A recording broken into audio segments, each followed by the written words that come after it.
Hello everyone and welcome back to Planet Zoo. So you can see that there are no animals in the Africa habitat right now, and we've changed the barriers a little bit and made a few adjustments. Basically we're going to completely redevelop this area, hot on the tails of our African penguin habitat redevelopment. So what I want to do is I want to create two backstage areas and make sure that there's enough hard shelter for every single animal that's in there. I also want to make it stand out a little bit more, so we'll be building a few platforms that go around the lake and dedicating some brand new viewing areas for the guests. We're going to start by building a big backstage area with a nice big sleeping quarters and like a combined staff area as well, right off the back of this train station. So I'm just going to line this up here, and you're going to see a lot of different adjustments and quick cuts a bit later on because I don't want this to take up too much time. This is a long video. I think we're going to be clocking out at about 45 minutes, so I do hope you stick around for the lot. If not, watch it in chunks, or I'm going to be splitting it up into chapters. I'm trying to go back through all of my videos at the moment and put chapters in so that you guys can skip to certain bits and you'll be able to flick through at your leisure and watch in your own time if you want to come back to this and see where things go and what gets done. You're also probably going to see a few bits and pieces in the background that are brand new as well. They're actually going to be part of some mini-sodes or maybe a bit of an extended episode where I'm tidying up guest areas. But today, all you're going to see is habitat focused stuff. We're starting by building a nice little plaster block. This is going to form the basis of our staff and sleeping area for the animals. Now, one of the issues that I really do have with the game, I know there's a workaround, is you can only have one staff gate per habitat, which is difficult for big habitats like this. What I have noticed while I've been watching this habitat in action since is sometimes staff will just come in, not even bother going to a feeder, and just dump the food on the floor. And I'm like, what are you doing? Come on, I've got like 6 feeders in this area for that. Why aren't you doing anything in there? You're just coming in and dumping them on the floor.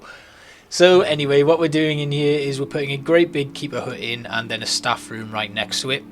And that'll just be all that we have in this staff area.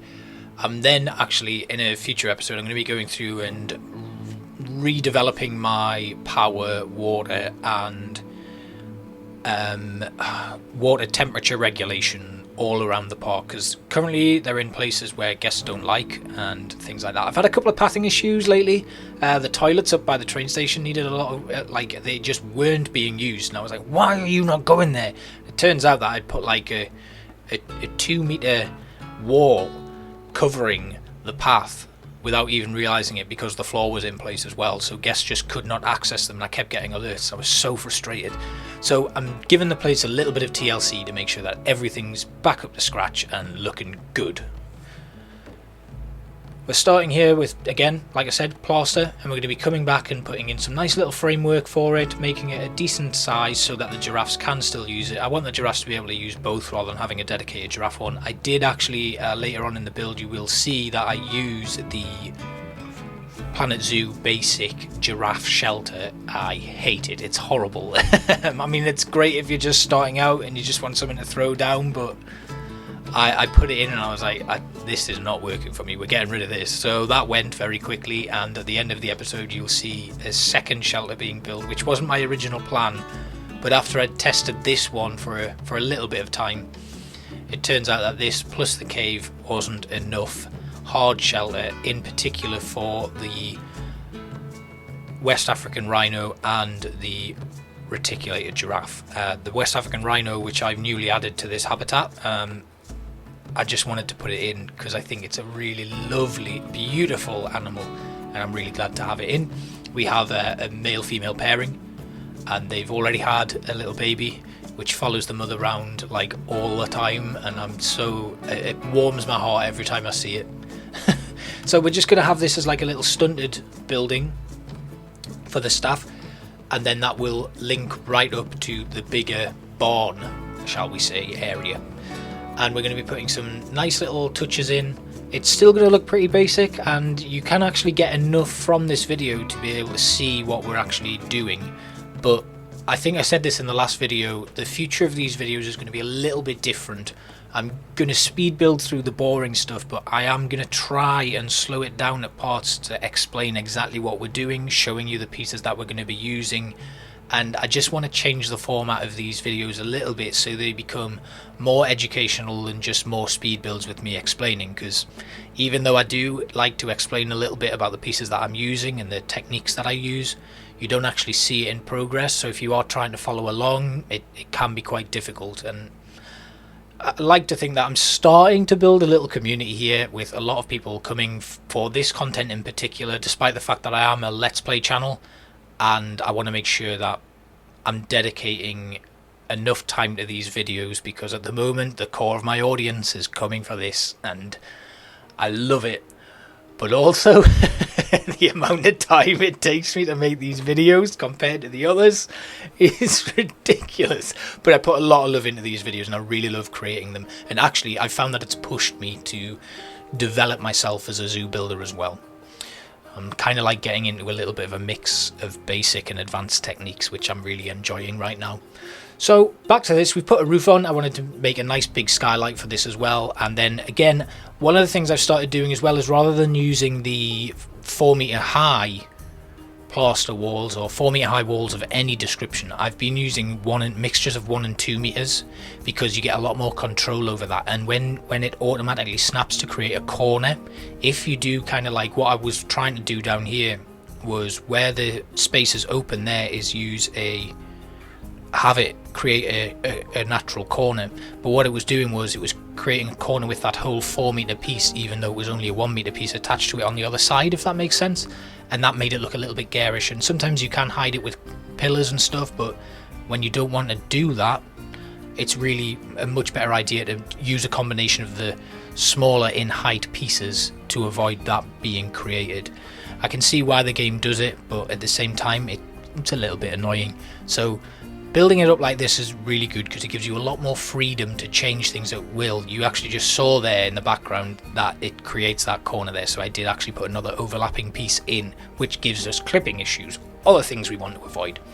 Anyway, I wanted to make the skylight a bit bigger, so there we go. We put in some ramping glass pieces as well, and then we created some little cubbies where the zoo animals are going to be able to go in and sleep. We're going to put some bedding in there, and then we'll create another area here, and this will be a slightly larger space that guests will be able to see into. So what I wanted to do here is use these metal girders from the new world expansion. We put them in and duplicate them and rotate them 45 degrees to create this octagonal pillar. And that's going to be a theme throughout this build. So we're going to use it to frame the entire build, and then wherever we have windows and need to put supporting beams in, we're going to be using this. I think having this nice thick steel pillar gives the building a lot of definition, and it really adds a nice contrast between the grey plaster and the dark black metalwork, and I think that looks really cool. And even on the top, it gives you this nice little spindly effect at the very top of it, which also looks really nice as well. I had thought about using the bases so that we had this nice base, but when I actually put them in at the 45 degree angles, the base formed like this 8-pointed star. That didn't look great, and I wasn't keen on the idea of then putting in these metal girders for whenever we were dealing with height, because obviously we couldn't then use the base components to do that. This is just a much easier thing to do, and I could actually put some little caps on the bottom of these so it looks like they've got a base, but again that would be much easier than dealing with the metal work with the base attached and having to copy and drag that around and things like that. So I wanted to put these up so that they were poking through the roof, because it looks like a nice little finishing touch, as if they're like genuine supporting beams that go right the way through the building. Then we just duplicated them and created some nice little framework for the top and the window trims all the way around. Now it's not out yet, but I use this in another build that I'm going to be showing you at some point. We do a mini-sode, I've got that one coming out very soon. Not quite sure when in the canon of things I'm going to release it. I need to do a little bit of a finishing touch to it, but we are going to be building some city buildings, because I want to do kind of like this Central Park style zoo for my next franchise series. So I'm going to take a little bit of a break away from this one just to recharge my batteries, and I'm going to do some little mini-sodes peppered in between these bigger episodes where you see some of the extra work that I'm doing. Now what we could do is we could continue this and have this nice open framework on the top of the building, but I don't really want to do that because I feel like it would eat into the habitat hard shelter requirement that the giraffes have. They need a lot of space basically, especially if you happen to get one that is really tall and has a very long neck. I can't remember what the world record is. I think it was 11 meters, judging by the Zoopedia. So that'll be a great thing to have and find a home for. I can't imagine them reaching down to drink the water. So anyway, next step was to create a nice viewing area for our guests, and I started out with this, and this was just going to be like a nice big structure that had a roof on either side of it, kind of coming up to the middle, but it was too long. So my next thought was, let's just knock the middle out and have kind of like 2 lean-tos and make them the viewing area. And as you will see as the video rolls on, that doesn't go to plan either. So I'm going to talk about what the final plan was, and that was to actually make it a half and half. So we have this nice curved structure that comes off the side of that staff building on the left of your screen right now, and this screen and this side that we're looking at now, which is now on the left and now on your right again. My camera work is atrocious. Anyway, so that's going to be completely open. We're going to make that a nice curved viewing area with a custom made fence that I actually found myself using some African pots with a floor light shoved in them, and they became the fence posts, and I think they look really cool, especially at night. It's one of the first builds where I've experimented with lighting, especially at night time, and because we're in a franchise mode and there's that natural day-night cycle, we don't have a lot of time to experiment with that, and often when I'm recording I'm not thinking about where I'm going to put lights and things. So I kind of have to come back when it gets to night time and go through everything, and then suddenly realise that I don't have any power linked up to it anyway, so it doesn't work. Anyway, so back to this open area. We're going to make a lovely, almost as if you could reach out and touch the animals, and we're going to put some scratching posts there that I think the buffalo, warthogs and maybe the rhinos can use, and that'll just give them a reason to go right up to the edge of that barrier. And that's what we're trying to do with these new viewing areas that I'm creating.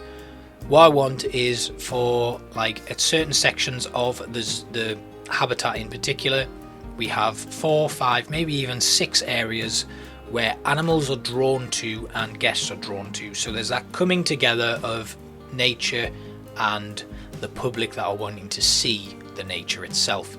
Because one of the things that I got a lot of complaints about from guests was that they can't see. So we created a couple of viewing areas and stuff, but there wasn't anything to actually draw the animals to there. Sure, we'd had the feeders and things like that, but they mostly kept to themselves right in the center of the habitat. Now we force them out to the edges where the guests can actually view them. So that's something that I've learned from working with bigger habitats and things, and I think that's actually a really nice lesson and some sort of tip that I would actually give to you guys if you're wanting to do it. When you're making big habitats, just make sure that you've got areas for guests to go to that kind of draw the animals to that area too.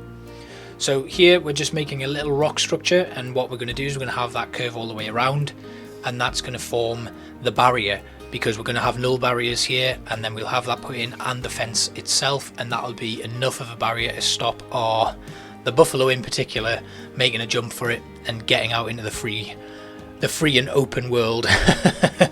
So here we go, we pulled the pathwork back and then started readjusting our barrier and bringing it all into space, and then we just adjusted the rock work, pulled that all the way around to create our nice curved habitat barrier.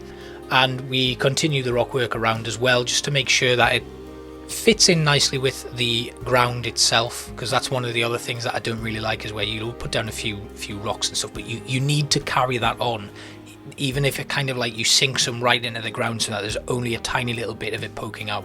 You need to carry that on, otherwise it does not look great against the rest of the habitat. And then maybe do a little bit of terrain painting as well, just to make sure that that fits in nicely with the rest of the theme. So here we are, this is our custom fence post. We're using the 4-meter wooden mesh fence and one of the African pots, and then later on, because I forgot, I didn't do it from the off, I was like, how can we make this stand out and actually put a cap on this fence?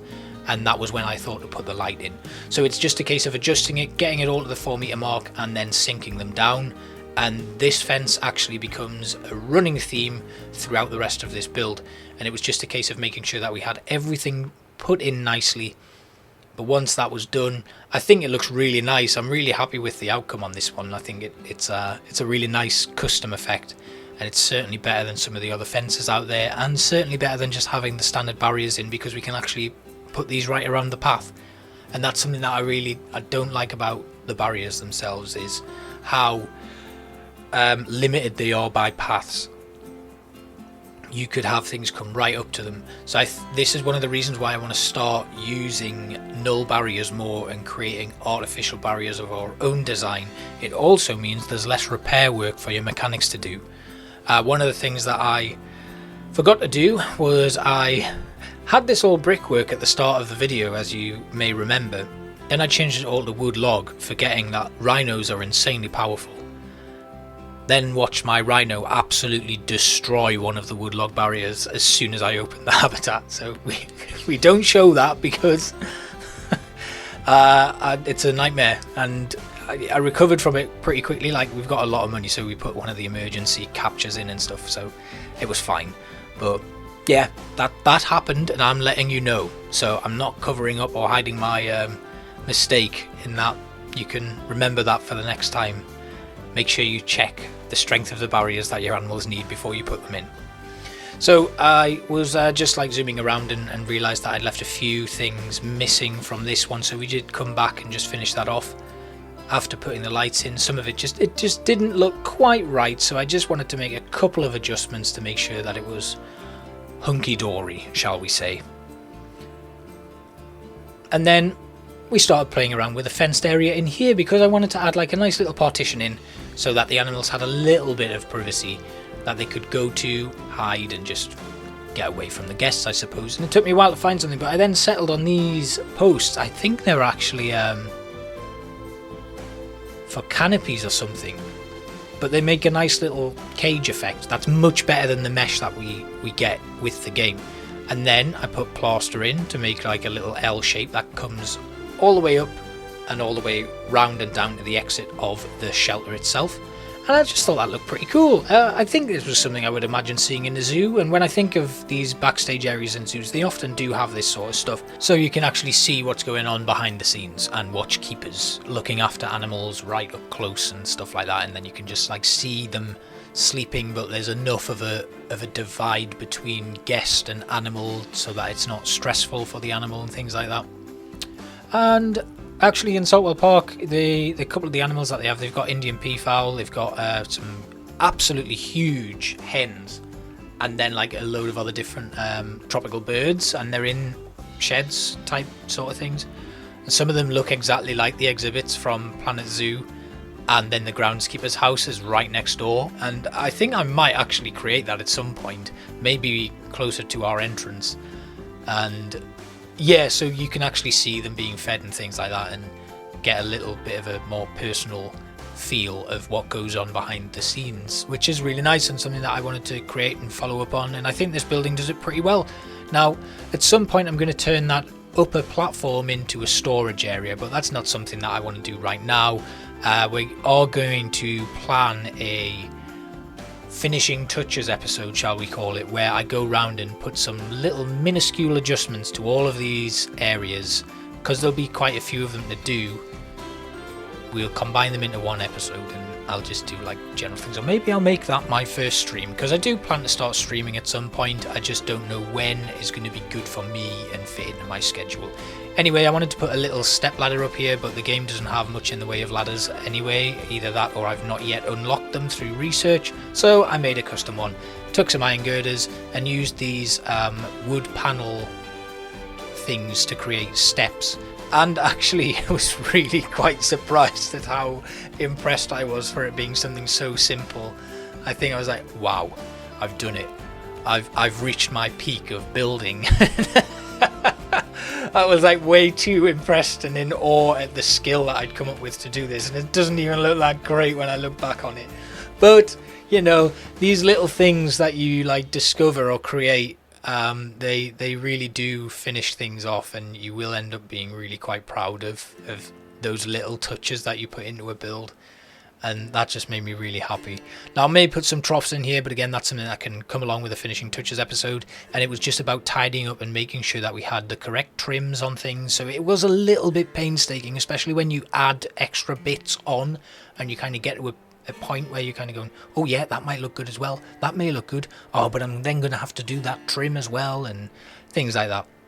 So we threw down a couple of jeeps here because I wanted to make it have like at least a little bit of a staff themed area, and that's something else you may come back and put a couple of finishing touches on. So already the habitat's looking a lot better, just ignoring all of my issues. There we go, I found the toilet issue again and I didn't fix it, still didn't fix it.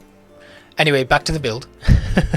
So after that brief detour, we are back trying to sort out this viewing area again. So what I talked about earlier on was making sure the rock has continuity going into the habitat itself. And this is what we're doing. So we're basically making some small platforms, just rotating them into place and then tidying them up a little bit, sinking them down a touch more. We did that all the way around, and then I started creating what looks like a big platform around the body of water that we have here.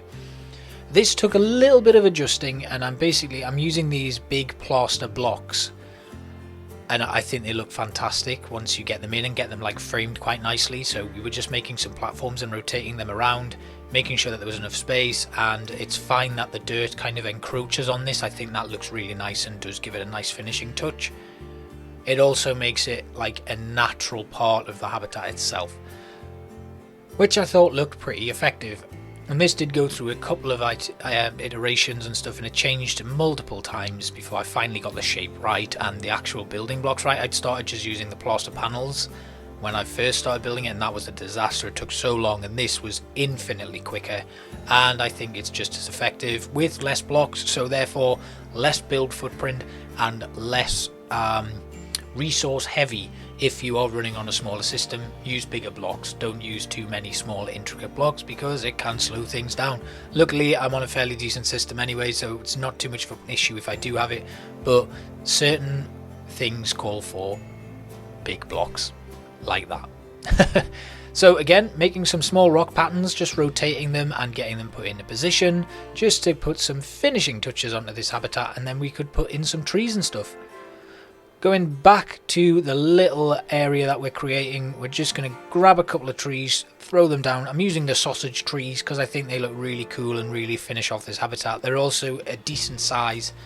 And then we're putting in some drin grass. You can see we've already added some mossy rocks in there as well, just to give a little bit of variation in the build. And then the grass will really finish off with a nice bit of contrast, like it's just poking through some cracks in the rocks, something that I find really effective and really gives that build an extra bit of dimension.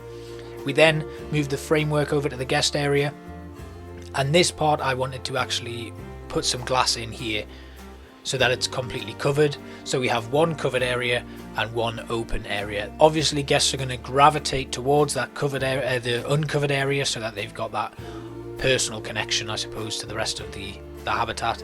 But when it's raining, they still want to be able to see. They may not all have umbrellas, probably because not a lot of my shops actually sell umbrellas. I think I may have one. And they'll want to come in here and can look through the glass, which again sits really nicely against these girders in my opinion, and it looks like they fit in very well. And then we moved some of our pillars in to finish off the surround. Again, really nice, really simple, really effective, and it gives this nice finishing touch to the build itself. Now I may carry on those pillars a bit further up. I can't remember if I actually did that later on. Maybe I should have watched the video first and made a few notes. Never mind. Power issues going to happen here. I don't think I've got any mechanics assigned to this area, so again we will need to sort out our staff work areas to make sure that everybody's going in the same direction. Next up, we put our fence back in place. So like I said, we continued the fence from the actual viewing area and started putting that into position. And as you can see, actually the reason I'm doing this is because the warthogs and some of the other animals have a horrible habit of just swimming across and jumping up, and I don't want them to be able to do that. You will see something very funny in the actual showcase of the build though. Just be prepared, and I hope you enjoy it. I certainly did. Anyway, it just truly shows the power of the jump of one of the animals in particular. So we wanted to just frame this a little bit, I suppose. I'm all about framing. If you were playing a drinking game for the amount of time I said the word framing, you'd probably be very, very drunk by the end of this video. Anyway, we put this into place, and then obviously those African pots, they look like they're floating at the moment. So we continued those down into the water itself so they look like pillars rather than pots. And I think that's one of the really nice things about the game, is that they do give you these build tools and they do say this is a pot, but it doesn't have to be a pot. It can be whatever the hell you want it to be. You could make an entire building out of these if you wanted to. I mean, it probably wouldn't look great, but you could do it. Like, just because it's a pot doesn't mean to say it needs to be a pot. It can be something else. Same with like a load of the other stuff you'll find in the game. It can be used for a multitude of different things, and you don't let the game limit you because it says something is one thing. Like here, I think these look really cool. I'm really happy with what it looks like, and I mean, it doesn't particularly look like a pot anyway. So on to our next viewing area. And here we have, I think this is one of the seed gathering enrichment items. And we've just framed it with some rocks. See, I said it again. And now we are creating a cover for the windowed part of the habitat. Do you know how difficult it was to not say that word again? Anyway, so we just want to make sure that this has got this nice covering all the way around it. So they've got this rocky barrier in place that they can look through and watch the animals using these feeders. So there we go again. We've got a draw for the guests and a draw for the animals, and this actually in testing gets used quite a bit. I've not actually seen the animals interacting with it, so I hope I've not blocked off access to it. They do run over it and walk over it, but I've never actually seen it being used. I do know the ostriches use it, so maybe I just need to kind of wait there for a little bit.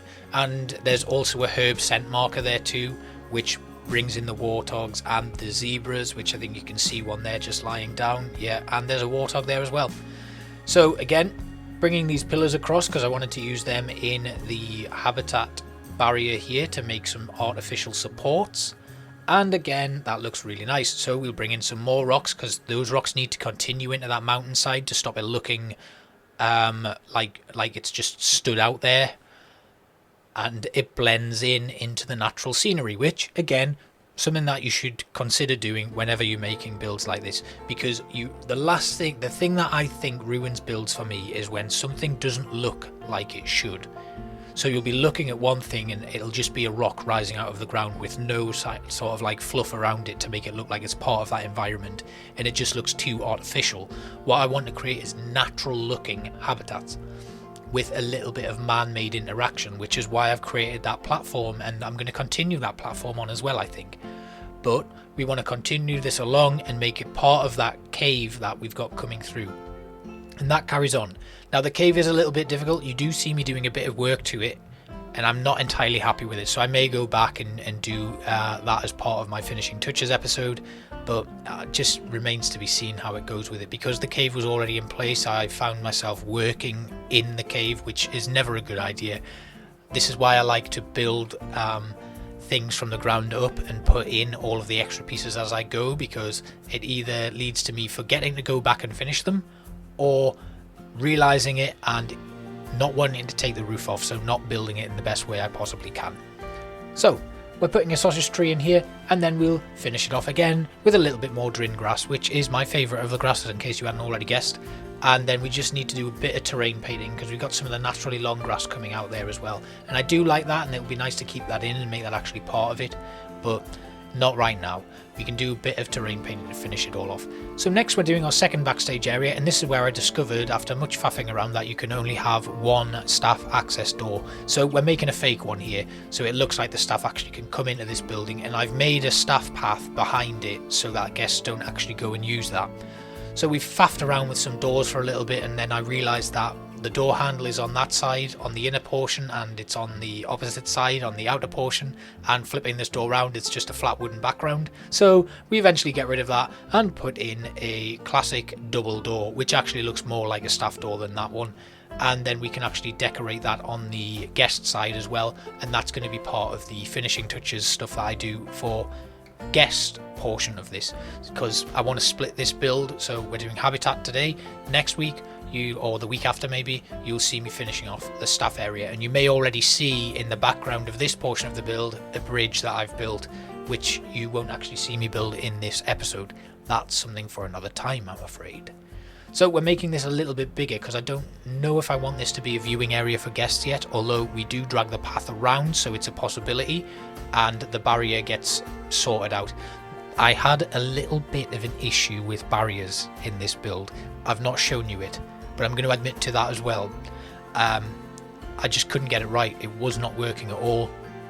I kept getting errors, stuff wasn't matching up properly, and it was because the actual where I started this barrier was really quite below the ground, because I think I started it in the water, which was below the standard flat ground level. So everything that I built, and this happened in the penguin habitat as well, so just be careful of that where you start your barriers, and make sure that you have the ability to bring the base of your barriers up at the posts. That'll be really useful if you do that.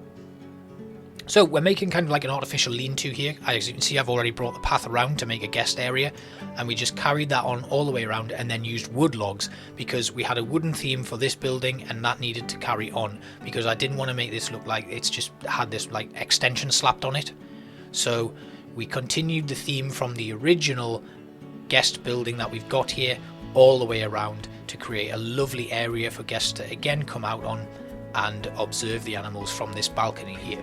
And we may even put some guest talks and stuff on there as well. And it was just a case of putting post trims on all the way around and making this look like it fits in with the rest of the build. Something that I'm really impressed with this actually, for just being like a limited number of building tools and things like that. Really quite happy with it. We then made kind of like an archway with these logs, and I wanted to make sure that there was a little bit of overhang on either side because this did not quite fit, so we put in a couple of the 1 meter logs on the other side. Next up, although I don't want this to be a viewing area just yet, I thought I'd put in the foundations to make it so at some point.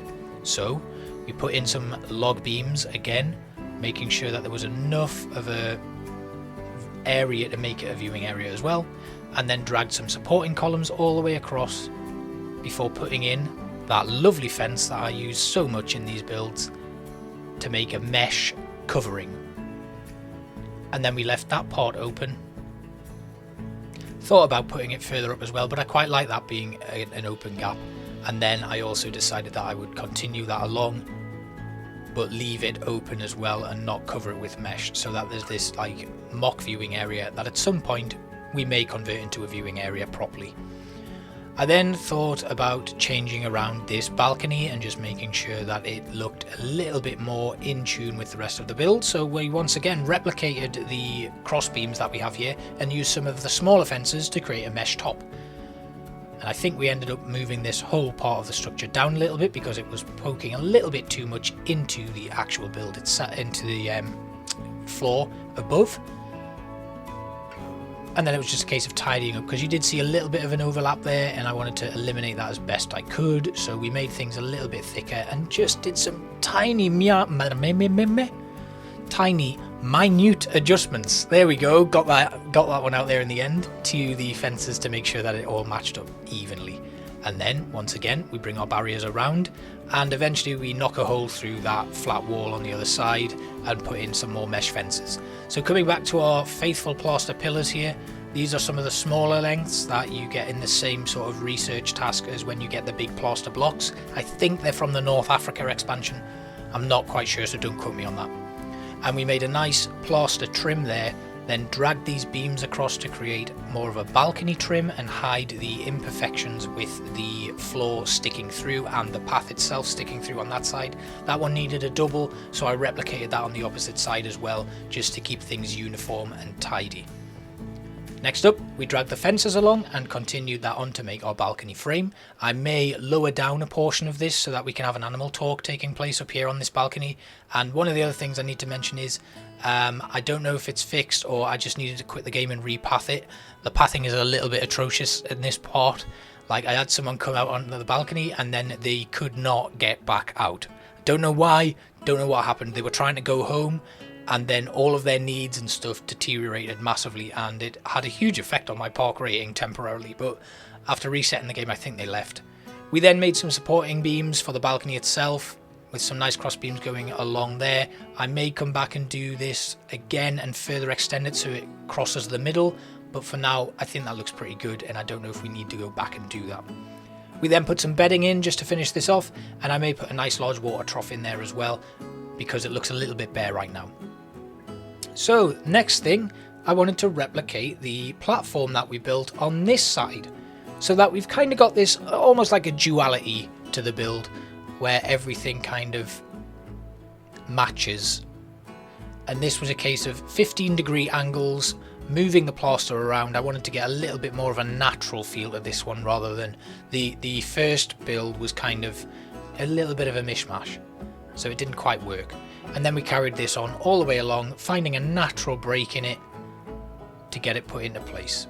Then once we'd done that, we had to go all the way back over there and copy it, or as much of the stuff that was still backing out onto water pushed in to the land itself.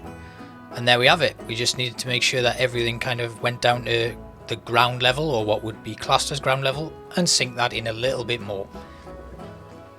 So I wanted to do something with this bit that was a little bit different. So I made some trims, again just taking plaster but this time of a different colour, and creating a trim all the way around here, so that there was kind of this almost step. I thought about doing it with rocks, but then it didn't seem like a good idea, given that this is all a grassy area and I'd quite like to keep it that way, and I don't think the rock looks very nice against the grass. So we continued on with these plaster platforms, just edging them into a nice position so that it obscured the join between the plaster below and the ground itself. So there was this artificial step being created. Now the animals do use this, it doesn't cause them any problems. I did have a couple of pathing issues, but then realised that it was because I needed to resume the game and let the pathing for the animals reset. Because the next thing I wanted to do was have this platform be something that the animals can walk across, and then a bridge going over the water itself, so that animals have two ways to access that area where the guests can view them in their natural habitat. And I just thought that would be a really nice way to finish this one off, and it also gives an extra statement piece to the rest of the build, which I thought it was lacking in one particular place, and that was right in the middle of the habitat itself. So this was really fun to build, and it was quite nice to come up with an extra bit of creativity to just finish this one off. So that's what the last thing we'll be building before we do a little show and tell of the entire habitat working. I'm not going to be doing, like, I've seen a lot of people on Planet Zoo, when they do show rounds, they'll move the camera as they're going, and I'm terrible at moving the camera. I'm surprised some of you aren't complaining about it. So what I like to do is just do static shots and cut to a certain area, and I'll highlight different bits. So that's what you'll see, and that's a theme that you may have noticed from all of my showcases at the end of a build. Anyway, we took the big plaster blocks, made some steps, and then duplicated the other side of the platform, pulled it across to line up the stairs. I'd done it a little bit too long in terms of the bridge itself, so we did need to make a few adjustments. Also, what you'll notice is I actually started the bridge as 3 blocks along, reduced it to 2. Later on I find that I have to move one entire side of the bridge along a little bit to create a gap, because the animals weren't pathing to it at all, even after testing. So bear that in mind. I didn't show that because that was about an hour into building this bridge, which took quite some time. So we were just making sure that this was a nice small space just to frame the end of the build and make sure that the bridge had this nice natural end to it. There we are, removing those blocks and moving the stairs a little bit closer, filling in the hole that's left. Great. So I'm checking the pathing there and it seems to work, and then all of a sudden it doesn't. I don't know why, it just stops. I wanted to continue the wood pillars from another area that you haven't yet seen, that you will see in another build when I actually focus on the guest areas, as I've already mentioned. Carry this all the way along and then put in some of the wood panels that we used for the ladder going up to the storage area in the other behind the scenes place that we'd built. carried this along to make some trims for the bridge.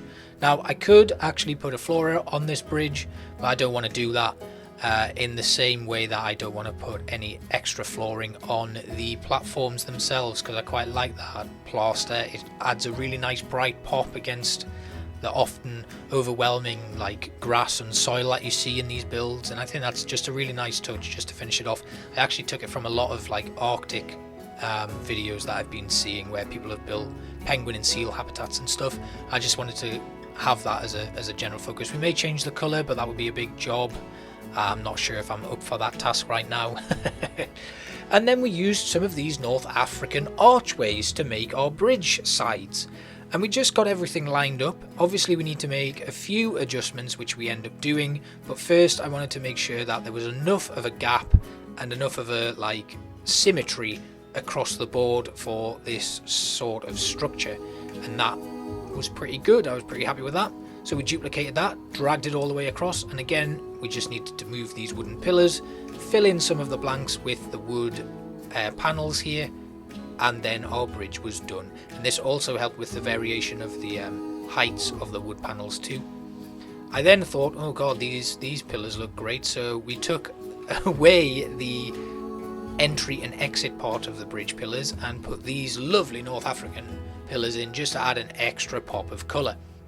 We are approaching our showcase, so I just want to thank you all again here for watching the video. If you stuck it around to the end, this is probably my longest Planet Zoo video. I'm really happy if you enjoyed it. So here we are, our giraffes, right, look at how close they are. Just having a little wander around. Because those barriers are so high, guests can't really see, so they don't stop to stare there. They want to come to that viewing area, and as our giraffe moves away, we cut to this. Look at this, some African buffalo, totally in love. How cute is that? And we put in some extra trees just to add a variation in the colour down in the cave here, and then we'll just come out, have a little zoom around. There you go. See that African buffalo leap over that fence? Yep, that happens. The height they jump is insane. But yeah, I'm just doing a quick fly through so you can see how this all looks. If you haven't caught anything really, I'm sorry about that. That was very quick. I'll try and get better at that. Back over here, this is the guest viewing area of the rubbing tree, which the buffalo's using right there. Going right up, look at that. And that is such a lovely view. I should, maybe that's my thumbnail, I don't know. We'll see what the thumbnail turns out like. There's so much to see in this habitat, there's a lot to look at, and I'm really pleased with it. Over the bridge, it started raining now. We added some of those fiery pillars. Again, I think that's an African themed wall sconce. Oh, hello. Ostrich wanted a bit of fame, and our rhinos. Now our rhinos have had a baby. It's so cute. I don't know if I said that earlier on in the video, but it just follows the mother around all the time and it can't keep up with her. Like, the mother's strides are massive. Sorry, these zebras are just squaring up against each other. I can't remember if they're male or female, and that giraffe didn't like it, so just ran across to try and stop it, and then it stopped. And I like this as well. Our 3 giraffes dipping down for water together. And then a little baby warthog coming in here. Hello, making friends. So at night time, this looks fantastic. We're just speeding up game time here. As you can see, day breaking over it with this nice overhead view. And you can also see I added a few finishing touches which I forgot to record, and I would have loved to have shown you that being built down on the platform there. There's some wind chimes for the warthogs to play with on one side of the platform. Then over the bridge I built a little kind of like African hut camp, and then added a few more rocks on the other side of the platform itself. And there you have it, the bridge being used by every animal. There's still so much free space for them to roam. Over here by the behind the scenes area, there's our staff coming in just to check out the habitat, and the zebras going in there to go to sleep, get a little bit of shade because it was a very hot day here. Over here you can see our feeding trough, the rhino over there by the watering station. Train coming in the background as well, and once again the giraffe using the bridge, its neck sticking out massively, it's so tall. And here's that little African hut that I built, just a few pots, a hammock, some hanging chimes and a little hut. And here comes our warthog, gonna dive in. There he goes, splosh. bumped his butt on the rocks, and you can see there's a little look at that, the giraffe just floating into position.